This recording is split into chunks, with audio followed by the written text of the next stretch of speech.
உங்களுடைய வாழ்க்கையில பிரச்சனைகளும் போராட்டங்களும் துரத்தி கொண்டே வருகிறதா? மோசேக்கு கர்த்தர் கற்றுக் கொடுத்த பாடம் ஒன்றே ஒன்றுதான். இதோ பெரிய செங்கடலை நீ பார்க்காதே, சிவந்த சமுத்திரத்தை பார்க்காதே, பின்னால் துரத்தி வருகிற பார்வோனுடைய படையையும் அவனுடைய சேனையும் கண்டு சோர்ந்து போகாதே. வலதுபுறமாய் இருக்கக்கூடிய மிக்தோலை பார்க்காதே, இடதுபுறமாய் இருக்கக்கூடிய பாகால் சேபோத்தை பார்க்காதே. உன்னை உருவாக்கின, உன்னை படைத்த உன்னுடைய இரட்சகராகிய என்னையே பார் என்று ஆண்டவர் கற்றுக் கொடுக்கிறதை நாம் வாசிக்க முடிகிறது.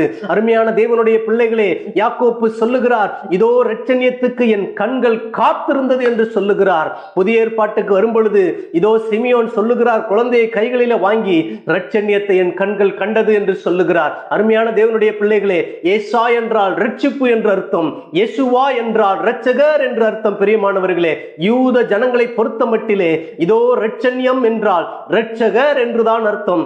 நாம் பிரச்சனைகளும் போராட்டங்களும் வரும்பொழுது நம்மை உருவாக்கின இயேசு கிறிஸ்துவையை நோக்கி பார்க்க வேண்டும். பிரச்சனைகளை எல்லாம் ஆண்டவர் தவிடுபடியாய் மாற்றுகிறார்.